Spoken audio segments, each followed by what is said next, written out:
The sun burned bright over the Egyptian desert, and the heat shimmered across endless golden dunes. A young archaeologist named Omar wiped the sweat from his forehead and stared at the half-buried mound of stone that his small team had uncovered. He was not a man of wealth or fame, but his curiosity had brought him far away from the busy streets of Cairo into this silent and lonely land. The mound at first looked like nothing more than a pile of rock, but Omar noticed its shape. It was not random. The stones curved in a straight line and disappeared under the sand. He crouched down, brushing away the dust with his hand, and his heart began to race. Carvings, faint but clear, appeared on the surface. They were not the common hieroglyphs he had seen in old temples. These symbols were sharper, almost metallic in their design, like stars linked together. "Professor Malik will want to see this," Omar whispered to himself.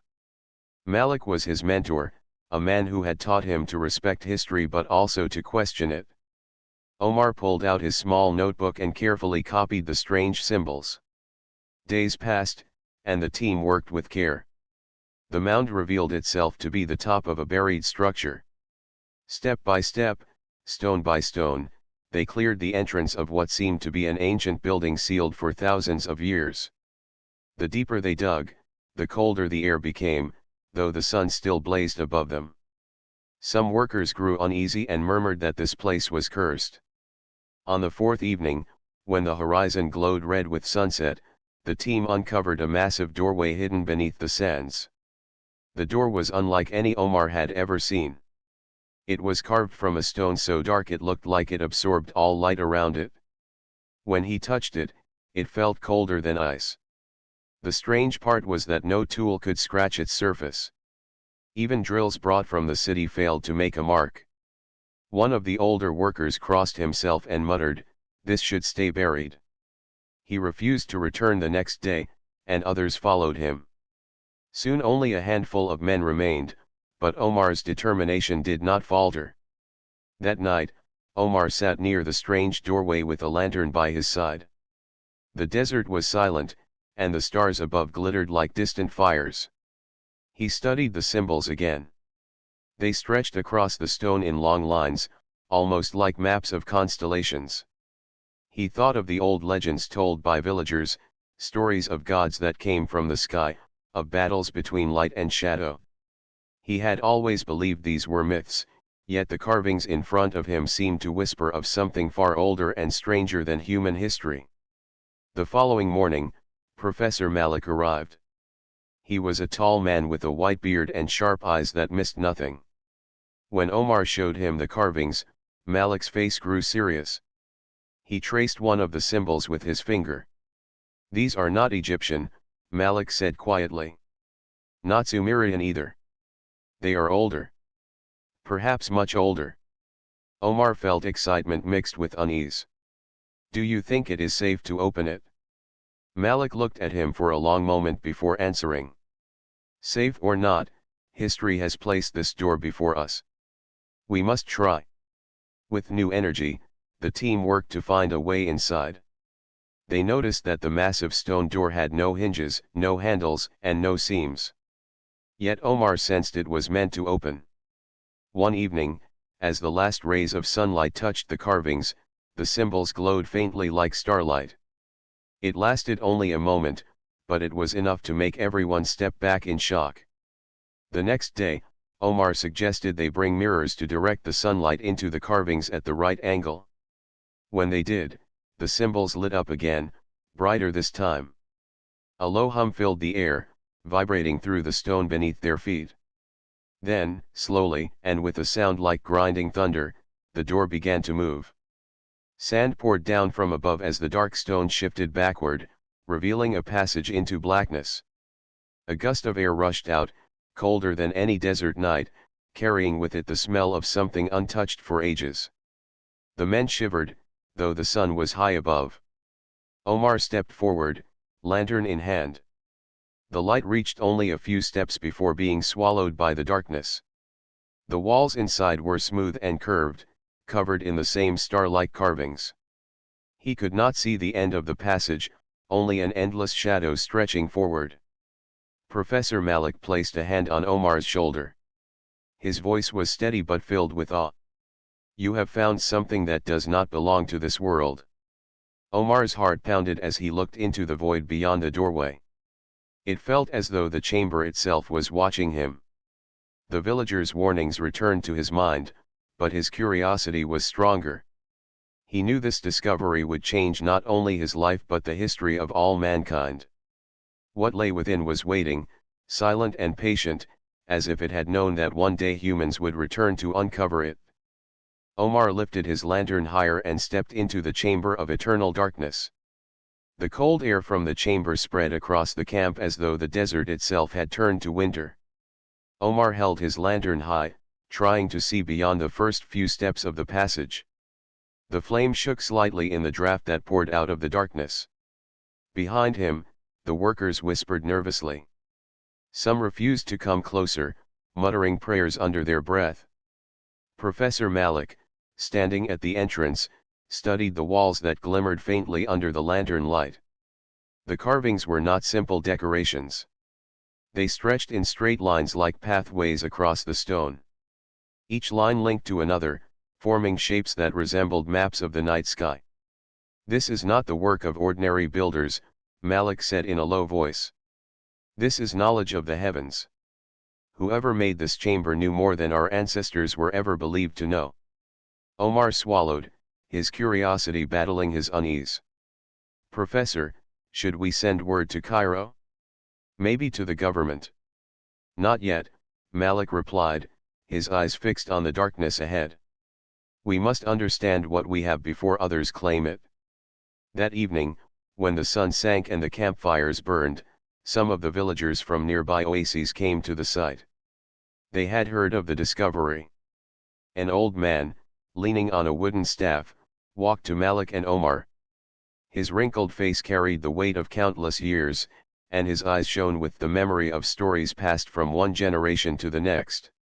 You should not have opened that place, the old man warned. His voice was steady but filled with sorrow. The chamber was built not as a home, not as a tomb, but as a prison. It holds what was never meant to be free. The workers fell silent, listening to him. Even the desert wind seemed to hush. Malik frowned. Old friend, these are only tales meant to frighten children. But the man shook his head. No tale. My grandfather told me, and his grandfather told him. Long ago, people saw a star fall into the desert. From that star came something dark, something that lived on light and breath. The people, with the help of beings from beyond, built the chamber to trap it. They called it the Chamber of Eternal Darkness. They sealed it so that no man would ever open it again. The words struck Omar like a stone. His mind replayed the moment the door moved, the rush of cold air, the strange hum that shook the ground. It had not felt like a normal tomb. It had felt alive. The old man tapped his staff against the sand. Leave it buried. Do not go deeper, or you will bring misfortune on us all. With that, he turned and walked away into the night, leaving the team in uneasy silence. Some workers packed their things and left with him, unwilling to remain near the chamber. The next morning, Omar noticed something unusual. His small compass, which always guided him in the desert, spun wildly near the doorway as if the chamber rejected the pull of Earth's magnetic field. Electronic tools flickered and failed when brought close. The lanterns burned dimmer the deeper they stepped inside. Still, Malik pressed forward. He ordered Omar to record every carving and every detail. Together, they measured the passage, finding it longer than expected, stretching far underground. At the end of the first hall, another massive door stood, larger than the first. Unlike the entrance, this one was covered in carvings from top to bottom. Omar traced one of the symbols with his hand. It looked like a sun surrounded by dark waves. What does this mean? He asked. Malik's brow furrowed as he studied the carvings. He translated slowly, piecing together patterns from ancient scripts. His voice grew tense as he read aloud. It says, here lies the Eternal One. Bound in silence.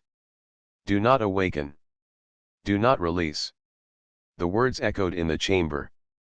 Omar felt a chill spread across his spine. He thought of the old man's warning and the fear in the villagers' eyes. Professor, Omar whispered, what if they were right? What if something dangerous is inside? Malik did not answer at once. He stared at the sealed door, his face pale in the dim lantern light. Finally, he said, if such a thing exists, it must be studied. We cannot turn away from knowledge. History has hidden this from us for a reason. But now, it is our duty to uncover it. The team set up equipment inside the first hall, determined to explore further. Yet each night, strange things happened. The ground would vibrate softly as if something deep below shifted in its sleep. Once, Omar woke to hear a sound echoing from the chamber, not like wind but like a whisper of many voices. One evening, as Omar walked outside the camp, he looked up at the stars. To his shock, he saw a column of faint light rising from the chamber, almost invisible to the eye but reaching high into the heavens. It lasted only a few seconds before fading, yet it left him with the heavy feeling that the chamber had sent a message. When he told Malik, the professor listened in silence, then placed a hand on Omar's shoulder. If the stars are watching, then perhaps they know what we are about to face. Remember this, Omar. Knowledge can be dangerous, but fear is more dangerous still. Omar nodded, though his heart was filled with unease. The warnings of the villagers echoed in his mind. The carvings on the second door seemed more alive with each passing day. And somewhere beyond that sealed stone, in the depths of eternal darkness, something stirred. The desert night was quiet, but inside the camp no one slept peacefully. Omar lay awake, staring at the canvas roof of his tent, his mind heavy with questions. The old man's warning returned to him again and again. He remembered the way the villagers had left so quickly, their fear clear in their eyes. He remembered the carvings on the second door, carved so deeply into stone that it looked as if they were burned into the rock.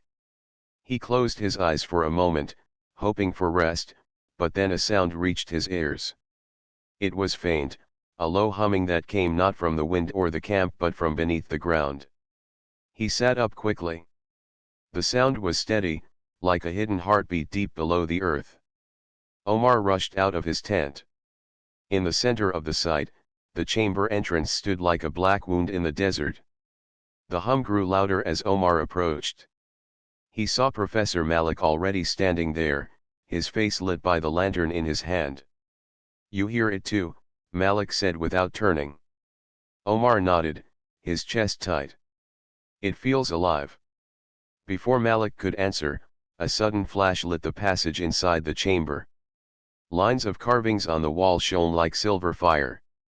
They pulsed once, twice, and then a narrow beam of light shot upward through the opening, climbing into the sky. The light was thin but sharp, stretching far beyond their sight. The camp workers gasped, some dropping their tools, while others fell to their knees.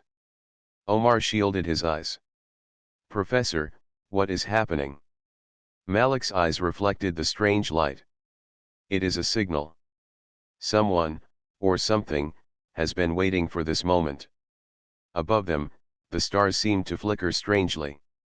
The desert grew still, and for a long time no one spoke. Then, just as suddenly as it began, the beam faded. The carvings went dark, leaving only the memory of the glow. The next morning the team was restless. Word of the strange light spread quickly to nearby towns, and by afternoon, government officials arrived with soldiers. They demanded to know what had been discovered. Malik explained only what he had seen, carefully leaving out the old man's warning. The officials were not satisfied, but they ordered the site guarded. Omar noticed that their electronic equipment began to fail more often. Radios cracked with static, batteries drained too quickly, and compasses spun as if confused. The deeper they moved into the first hall, the worse it became. Even the air felt heavier, colder. The lantern flames flickered weakly, as if the darkness itself pushed against the light. That night, Omar stood again by the entrance. He looked at the stars, wondering if the beam of light had reached them, and if so, what had seen it. His thoughts were broken when he heard footsteps. Malik joined him, carrying a notebook filled with copied carvings. "I have translated more," Malik said softly. "The lines speak of a great shadow. They describe it as a hunger without end. It was sealed here not only to protect the earth, but also to prevent its voice from reaching the skies." Omar frowned. "Its voice? You mean the signal?" "Yes," Malik replied. "What we saw may not have been light only. It may have been a message. Perhaps the chamber is weaker than before. Perhaps it is calling." Omar felt a chill. "Calling to what?" Malik closed the notebook. "That is what we must learn." The next days grew stranger. Soldiers complained of hearing whispers near the second door. Some said shadows moved on the walls where no one walked. One soldier swore he saw a figure standing in the passage, tall and formless, but when he raised his weapon, there was nothing. Omar felt the same unease. Once, when he placed his ear close to the second door, he thought he heard breathing. It was faint but steady, as if something waited on the other side. He pulled back quickly, his heart racing. On the seventh night after the signal, satellites above Earth recorded a strange anomaly. In the skies above the desert, a faint ripple of energy appeared, circling the atmosphere like waves in water. The government grew alarmed. They feared that the chamber was not just a tomb but a beacon. Inside the camp, Malik gathered Omar and the remaining scientists. His face was grave. "The chamber has awakened. The signal was not an accident. It was a call across the stars. And if it was a call, then something may already be on its way." Omar felt his throat tighten. He remembered the old man's words about a prison. He looked back at the black doorway that led into the earth. The carvings seemed to shimmer faintly again, as if mocking him. "What do we do now?" Omar asked. Malik placed a hand on his shoulder. "We prepare. We learn everything we can before it is too late. Knowledge is our only weapon." But in his heart, Omar wondered if it was already too late. The desert had kept the secret for countless ages, and now it had been disturbed. The signal was in the sky, the whispers were in the chamber, and the second door trembled as though something on the other side had begun to stir. The camp had grown tense since the night of the signal. Soldiers kept watch around the site, their eyes sharp, though many of them whispered that they would rather be anywhere else. The scientists worked in silence, moving between tents with papers full of copied symbols. Even the desert itself seemed uneasy, the wind colder, the nights longer. Omar sat near the fire one evening, his notebook open in his lap.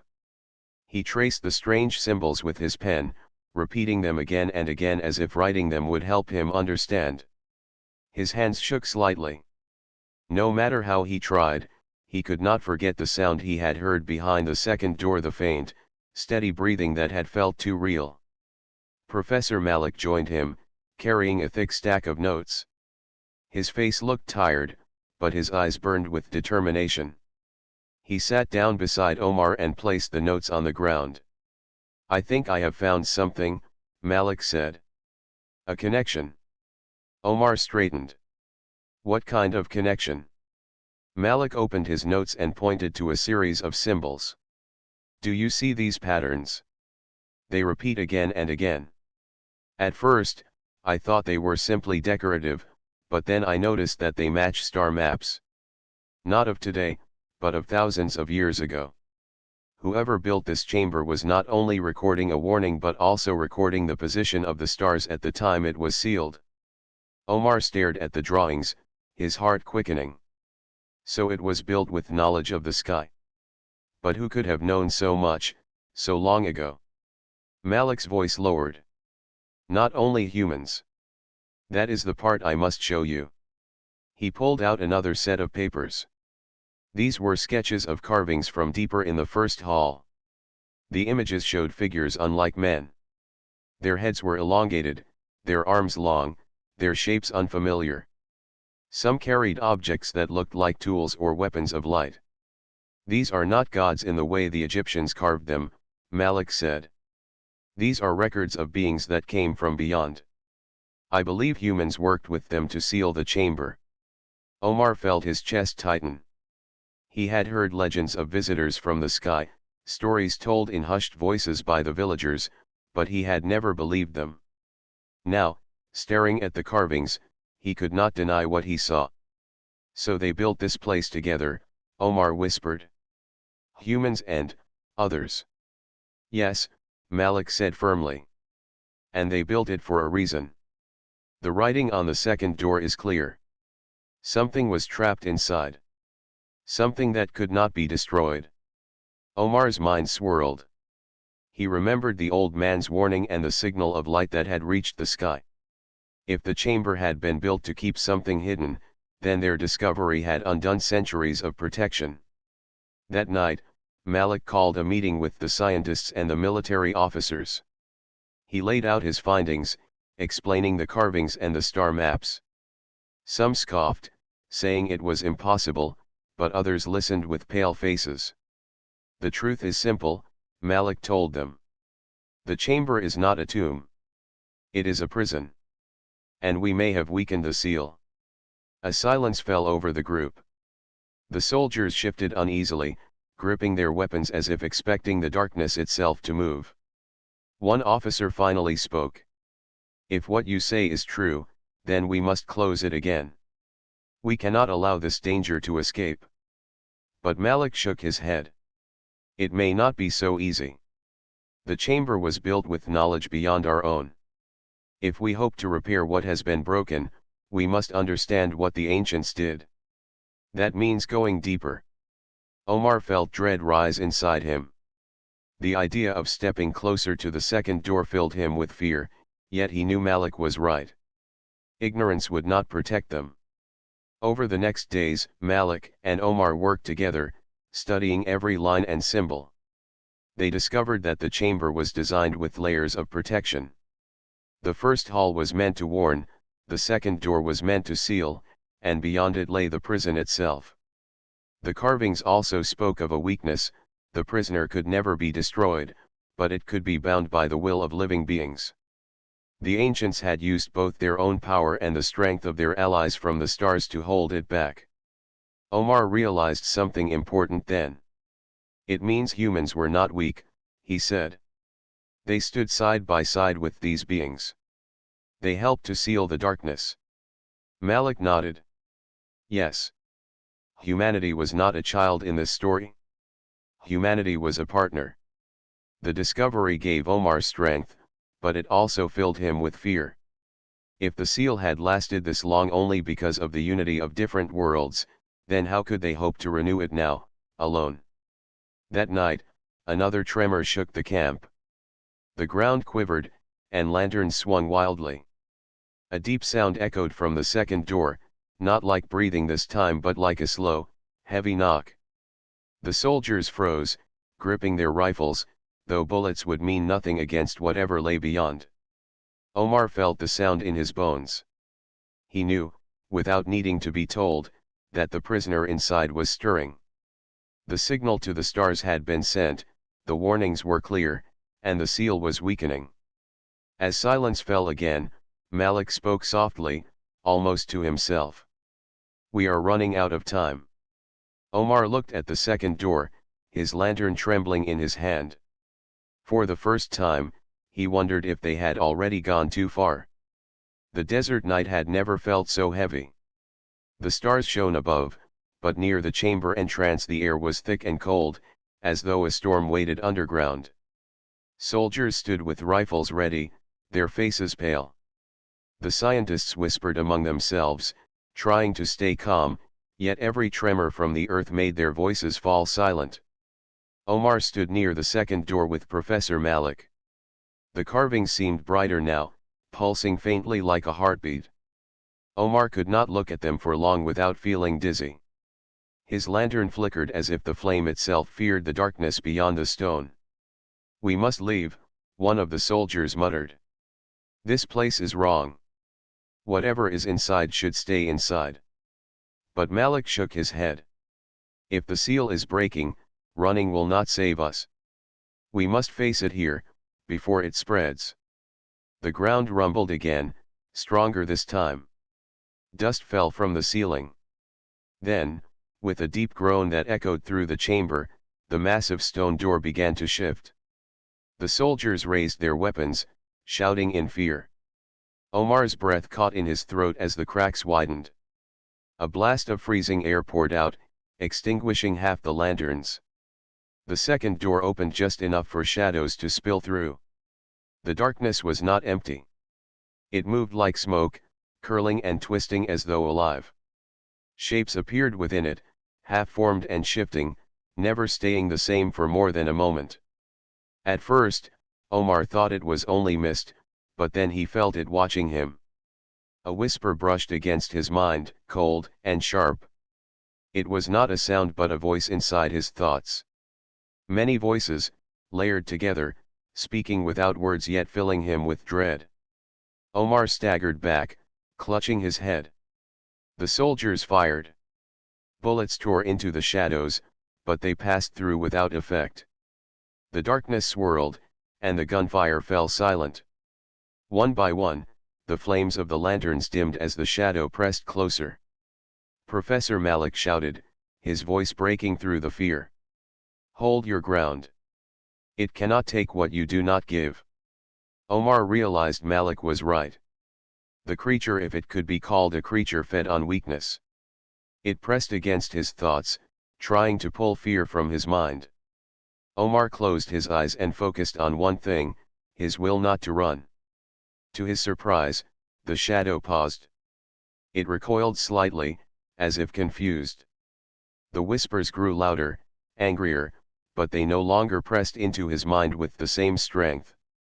Malik stepped forward, raising his voice. "You were sealed here because you feared us. You feared the living will of humankind." The shadows twisted violently, slamming against the stone walls, but they did not cross the line where Omar and Malik stood. The lantern flame in Omar's hand steadied, burning brighter. One soldier, seeing this, lowered his weapon and shouted, "Do not fear it. Stand strong." Slowly, others followed, raising their heads and holding their ground. The shadow writhed, stretching tall into a vague form, as if trying to appear like a figure. Its shape shifted, sometimes a beast, sometimes a man, but never whole. Then it spoke, its voice echoing in every mind at once. "You are weak sparks in endless dark. You cannot hold me." Omar's knees trembled, but he forced himself to answer. "We are not weak. We are human. And we do not bow to you." The chamber shook with a roar that was not sound but vibration, rattling their bones. Yet the shadow did not strike. Instead, it drew back, as if testing them, searching for a way through their defenses. Professor Malik turned to Omar, his face pale but determined. "Do you see it now? This is why humans were chosen long ago to help seal it. Not because of our strength of body, but because of our strength of spirit." Omar nodded, though fear still beat in his chest. He understood now. The ancients had not been slaves or mere witnesses. They had stood beside beings from the stars as equals, their willpower forming part of the prison that had kept this darkness bound. But the seal was weak now, and the shadow was free enough to push against it. The whispers returned, softer this time, almost tempting. Omar felt the voice offer promises of power, knowledge, and endless life. For a moment, he nearly listened. Then he remembered the old man's warning, and he pushed the thoughts aside. The shadow hissed in anger, retreating back toward the open crack of the second door. The air grew colder, the flame of Omar's lantern shaking once more. Malik grabbed Omar's arm. "This is only the beginning," Malik said. "It will return, stronger than before. And when it does, we must be ready." The soldiers slowly lowered their weapons, their faces pale but their eyes steadier. They had survived the first encounter, but the chamber no longer felt like stone walls. It felt alive, as if it had become a battlefield between light and dark. Omar stood still, breathing hard. He looked into the narrow gap of the second door, where the shadow now lingered like smoke behind glass. It had not been defeated, only held back. He knew it was waiting, testing their resolve. And he feared the next time it came, it would not hesitate. The camp stood in silence after the shadow had withdrawn. The soldiers whispered among themselves, their fear plain, yet they stayed close to the second door as if leaving would be worse. The scientists worked with shaking hands, scribbling notes by lantern light. No one wanted to speak loudly, as though sound itself might invite the thing to return. Omar sat by the fire with Professor Malik. His heart still pounded from the encounter. He stared at his lantern flame, remembering how it had steadied only when he forced his fear away. "Professor," Omar said softly, "we cannot fight it with weapons. Guns mean nothing to it." Malik nodded. "You saw it yourself. Its power comes from feeding on weakness. Our strength is not in steel or fire. It is in will, in unity, in refusing to surrender." "But how can that be enough?" Omar asked. "It is older than us. Stronger than us." Malik leaned closer, his eyes steady. "Do not forget what we learned. Humans stood beside beings from the stars to seal it before. That means our spirit has always been its weakness. We are not small, Omar. We were chosen for a reason." The next day, the government officials returned with orders. They wanted to destroy the chamber, to bury it again with explosives. Soldiers prepared charges, but Malik protested. "If you collapse it, you may shatter the seal completely," Malik warned. "You will not bury it, you will free it." The officers argued, but the memory of the shadow was still fresh in their minds. At last, they agreed to give Malik and his team time. But their patience was thin. That night, Omar could not sleep. He walked near the second door, his lantern casting long shadows. He placed his hand on the cold stone and felt it tremble faintly, like a heartbeat beneath his palm. He whispered to himself, "We must hold you here. We must." As if in answer, the carvings glowed faintly, and the air grew colder. A whisper touched his thoughts again, softer than before. "You cannot keep me. You are only a man. Step closer, and I will give you power without end." Omar pulled his hand away quickly. His fear returned for a moment, but then he remembered Malik's words. He spoke aloud, his voice firm, "I am human. That is enough." The whisper faded, leaving silence. The lantern flame brightened once more. The next morning, Malik gathered the team. He showed them new translations from the carvings. The chamber was sealed with both material and will, he explained. The stone is only part of it. The rest was living strength. That is why the shadow cannot cross when we stand against it.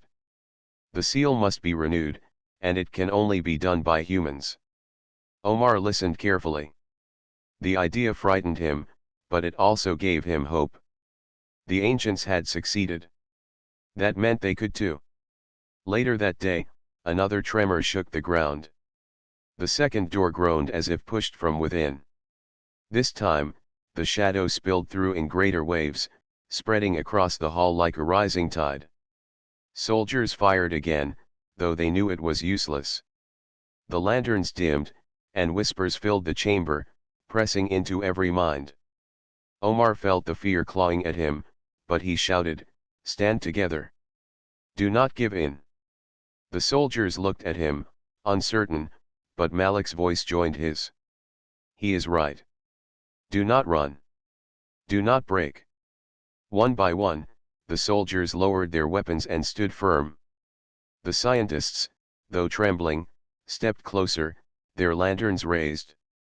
The whispers grew louder, offering promises of escape, of safety, of endless reward. But the humans did not move. Omar took a step forward, his lantern steady in his hand. The shadow surged toward him, twisting into shapes meant to terrify. Yet when it reached the circle of his light, it recoiled, shrieking without sound. "You fear us," Omar said, his voice firm. "Not because of what we hold in our hands, but because of what we carry inside." The air shook as the shadow slammed against the walls, but it did not pass. The humans stood as one, their will a barrier stronger than stone. Slowly, the shadow retreated, slipping back behind the second door. The carvings glowed faintly, sealing the crack again, though not fully. When silence returned, Malik turned to the group. His voice carried both pride and warning. "You see now. It is not invincible. But it is patient. It will test us again. The seal must be restored fully, or this will never end." Omar looked at the stone door, his heart still racing. He knew the truth now. Humanity's spirit was not small in the face of the cosmos. It was strong enough to stand against darkness itself. But the fight was not finished. The chamber had been awakened, and the shadow was only waiting for another chance to break free. That night, as the camp settled into uneasy rest, Omar sat by the fire with Malik. The old professor spoke quietly, his eyes on the stars. "Do you see them, Omar?"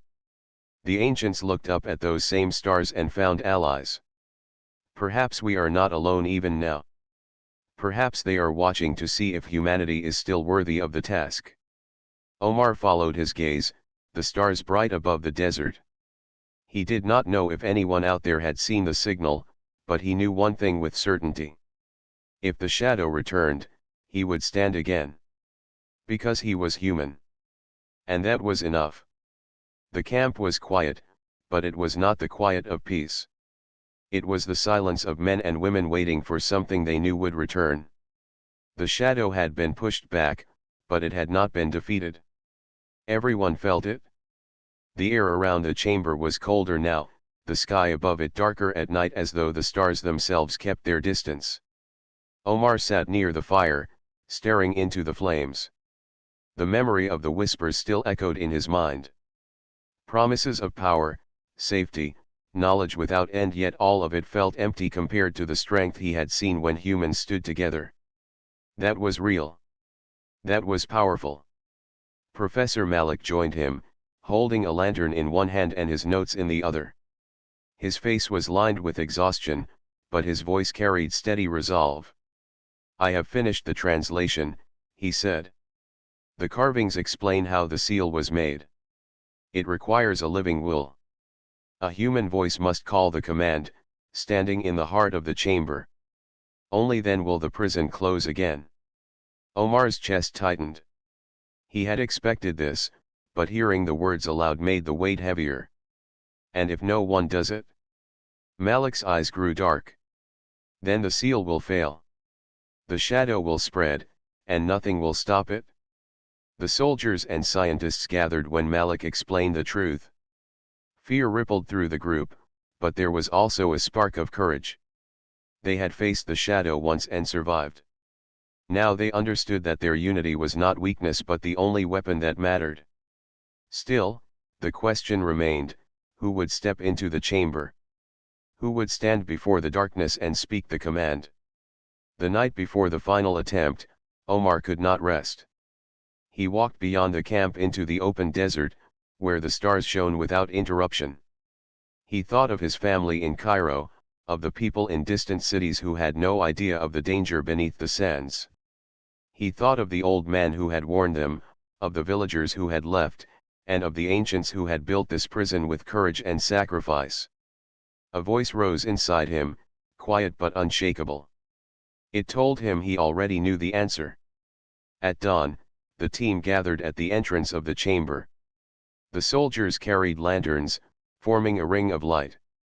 The scientists stood ready with notes, though they knew no paper would change what was coming.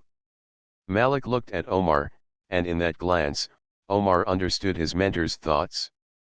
Malik would have done it himself, but age had weakened him. The burden would fall on Omar. "I will go," Omar said firmly. His voice did not shake. The soldiers tried to protest, but Malik silenced them. "It must be him," the professor said.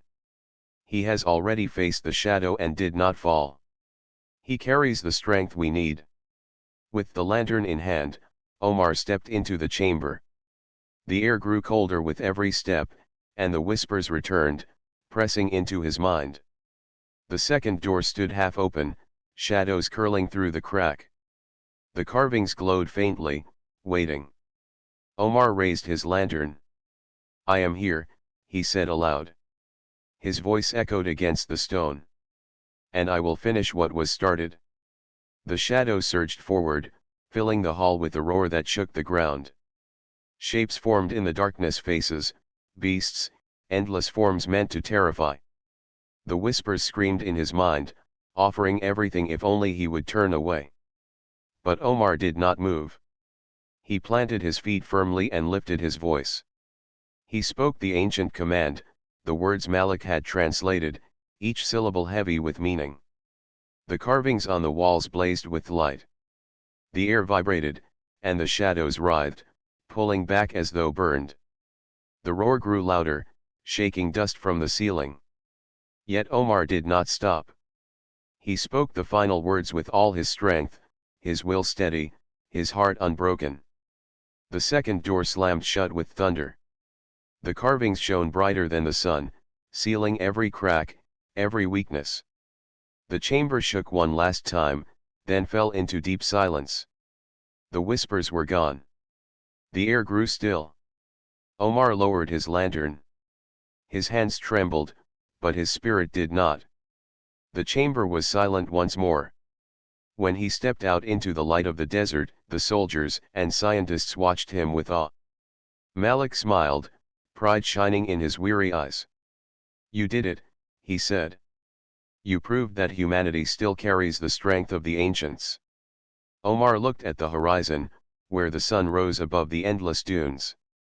He thought of the signal that had reached the stars. He did not know if anyone had seen it, but if they had, they would know that humans were not weak. They were guardians, capable of standing against darkness with nothing but their will. The camp began to pack, the soldiers preparing to guard the site for years to come. The chamber would remain sealed, but its story would live on. Omar knew he would carry it forever. Humanity had faced the eternal darkness, and humanity had not bowed.